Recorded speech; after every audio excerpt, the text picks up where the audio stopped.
अगर आप अपने अनवांटेड हेयर को रिमूव करने के लिए वैक्स करवाते हैं या फिर आपको वो पेनफुल लगता है, कोई भी पेनलेस तरीका अपनाते हैं, तो आप किसी भी हेयर रिमूवर क्रीम को यूज कर सकते हैं या फिर मार्केट में तरह तरह के हेयर रिमूवर क्रीम स्प्रे चल रहे हैं, आप उनको भी यूज कर सकते हैं।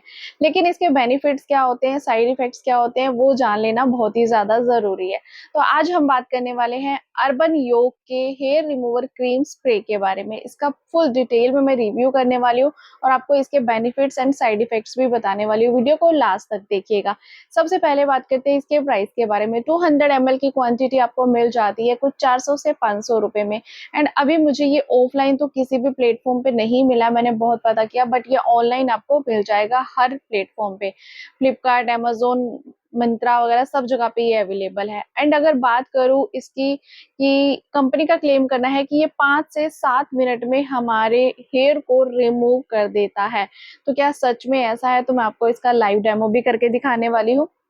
लेकिन सबसे पहले मैं आपको इसके बेनिफिट्स बता देती हूँ कि कोई भी हेयर रिमूवर क्रीम या फिर स्प्रे जो होता है वो पेनलेस तरीका होता है, जो कि हमारे अनवांटेड हेयर, चाहे आप अंडर आर्म्स के हेयर ले लीजिए या फिर आर्म्स, लेग्स, कहीं के भी हेयर ले लीजिए, ये विदाउट पेन के हेयर को रिमूव कर देता है 5 से 7 या 10 मिनट में, मैक्सिमम टू मैक्सिमम 10 मिनट में। लेकिन उसके लिए कंडीशन क्या होती है कि आपका हेयर ग्रोथ कैसा है। अगर आपका हेयर ग्रोथ बहुत हैवी है, हार्ड हेयर ग्रोथ है, होता है ना, कुछ लोगों के हेयर्स बहुत सॉफ्ट होते हैं, बहुत ही जल्दी से रिमूव हो जाते हैं। लेकिन कुछ लोगों के जो बाल होते हैं, मतलब बाजू पे हेयर होते हैं या फिर लेग्स पे जो हेयर होते हैं, वो कुछ घुंघराले टाइप के और हार्ड होते हैं।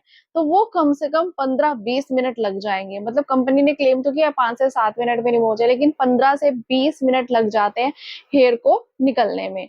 एंड अगर बात करूं मैं इसके कि सच में ये पेनलेस है, तो डेफिनेटली ये पेनलेस तरीका है कि विदाउट पेन आपका जो हेयर रिमूव हो जाता है। लेकिन अदर साइड ये सिर्फ ऊपर के हेयर को रिमूव करता है।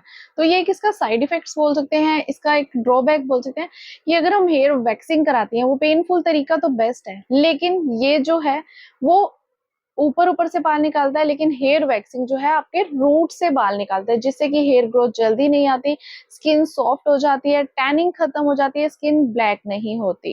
एंड अगर बात करूं क्या ये स्किन ब्लैक करता है, तो डेफिनेटली आजकल बहुत अच्छे अच्छे इंग्रेडिएंट के साथ प्रोडक्ट बनाए जाते हैं, तो स्किन ब्लैक भी नहीं करता। इसके अंदर आर्टिफिशियल फ्रेग्रेंस डाली गई है, तो किसी भी तरह की बैड ओडोर भी इसके अंदर से नहीं आती, बैड स्मेल भी नहीं आती है। तो बिल्कुल आप कंफर्टेबली यूज कर सकते हो। अगर आपको एक पेनलेस तरीका चाहिए किसी भी तरह का हेयर रिमूव करने के लिए, तब आप इसे यूज कर सकते हो। लेकिन अगर आप चाहते हो कि जल्दी से हेयर ग्रोथ ना आए, तो ये तो दूसरे दिन ही आपको माइनर सी हेयर ग्रोथ दिखाने लग जाएगा। जैसे आपने आज किया है, एक दिन छोड़ के नेक्स्ट डे आपको हेयर ग्रोथ आनी शुरू हो जाएगी, और बहुत ही जल्दी से आती है। एंड इसी के साथ साथ ये थोड़ी टैनिंग को भी रिमूव कर देता है। इसके अंदर बहुत सारे इंग्रेडिएंट डाले गए हैं, कुछ केमिकल बेस्ड भी हैं, तो बहुत सारे लोगों की जिनकी सेंसिटिव स्किन होती है, उन लोगों की स्किन पर बिल्कुल भी सूट नहीं करते। बर्निंग सेंसेशन होती है, इचिंग होती है, रेडनेस हो जाती है। तो इसको यूज करने से पहले आप देख लीजिएगा कि आपकी स्किन सेंसिटिव है या नहीं है। थर्ड, आपको इंटीमेट एरिया पर बिल्कुल भी यूज नहीं करना है। सिर्फ आप अपने अंडर आर्म्स पर इसे यूज कर सकते हो, लेग्स पे कर सकते हो, या फिर आर्म्स हेयर पर यूज कर सकते हो, लेकिन इंटीमेट एरिया पर बिल्कुल भी नहीं करना है। एंड अगर बात करूं कि कुछ लोग पूछते हैं कि मैं 20 साल की हूँ, इसे यूज कर लूं, 16 साल की हूँ, कॉलेज गोइंग स्कूल गर्ल, आजकल सभी को हेयर रिमूव करना होता है, तो डेफिनेटली आप कर सकते हो। लेकिन मैं आपको इतना बोलूंगी कि रेगुलर वे में कभी भी हेयर स्प्रे या हेयर क्रीम का यूज मत करना। मान लो आपको इमरजेंसी है, आपके पास वैक्सिंग कराने का टाइम नहीं है, तो आप ऑन द स्पॉट इसे कर सकते हो, एक जुगाड़ की तरह। लेकिन इसके अंदर जो केमिकल्स डले होते हैं ना कहीं आगे चल के कुछ लोगों को हार्म कर सकते हैं। तो मैं होनेस्ट रिव्यू दे रही हूँ, क्योंकि मैंने पर्सनली यूज किया है, रिसर्च भी किया है, और मैं रेगुलर यूज भी नहीं करती हूँ। मैंने जस्ट रिव्यू के लिए इसे मंगवाया था, एक बार यूज किया और उसके बाद नहीं किया। मैं ऑलवेज हेयर वैक्स ज्यादा पसंद करती हूँ, क्योंकि हेयर ग्रोथ भी बहुत लेट होती है और कोई प्रॉब्लम भी नहीं लगती है। थोड़ा सा पेनफुल तरीका है, बट अब तो हैबिचुअल हो चुका है। एंड अगर बात करूं कि इसको रिकमेंड करने की, वैसे तो इसे मैन एंड वुमेन दोनों यूज कर सकते हैं, बट मैं आपको इतना बोलूंगी कि जो बच्चे टीनेजर है, लाइक आजकल तो बहुत ही छोटी सी एज में 13, 14, 15 एज में देखा जाता है कि बच्चों को शॉर्ट स्कर्ट्स पहननी होती है, तो वो जिनकी हेयर ग्रोथ अच्छी होती है वो रिमूव करने के लिए हेयर स्प्रे या हेयर क्रीम यूज करते हैं। तो प्लीज मत करो बच्चे।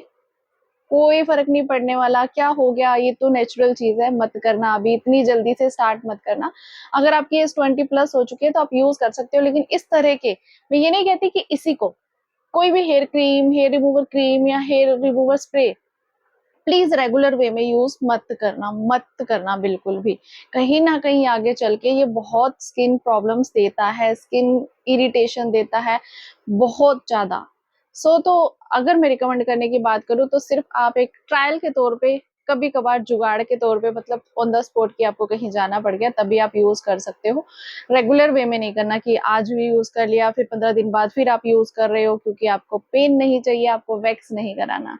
तो ये कहीं न कहीं आपको दिक्कत देगा। अगर यूज़ करने का इसका मैं बताऊँ कि क्या सही तरीका है, तो आपको जहाँ के भी हेयर रिमूव करने हैं, लाइक लेग्स के, आर्म्स के, अंडर आर्म्स के, जहाँ भी लेने हैं, सबसे पहले उस एरिया को अच्छे से ड्राई करना है।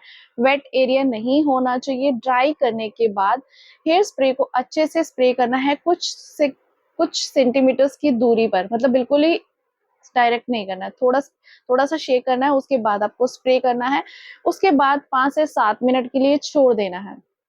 कुछ लोगों के हेयर ग्रोथ 5 से 7 मिनट में निकल जाते हैं, लेकिन कुछ लोगों के लिए 15 से 20 मिनट भी लग जाते हैं, तो वो डिपेंड करता है हेयर ग्रोथ के ऊपर कैसी है। तो 5 से 7 या 10 मिनट छोड़ने के बाद आपको एक ड्राई वाइप लेना है, उसको अच्छे से क्लीन करना है, मतलब अपोजिट डायरेक्शन में क्लीन करना है। तो मैं अगर बताऊँ कि ये पेनफुल तरीका नहीं है, लेकिन जब वो हम रिमूव करते हैं ना, तो वो बहुत ही मेसी और बहुत ही वियर्ड लगता है, तो मुझे वहाँ पे भी थोड़ा-सा ना अजीब-सा लगता है। तो मैं इतना ज़्यादा प्रेफ़र नहीं करती हूँ इस तरह के हेयर क्रीम या हेयर रिमूवर स्प्रे को। तो मैं अगर बात करूँ तो मैं हाइली रिकमेंड नहीं करती हूँ। बस अगर आप यूज़ करना चाहते हैं तो आप अपनी चॉइस के अकॉर्डिंग यूज़ कर सकते हैं।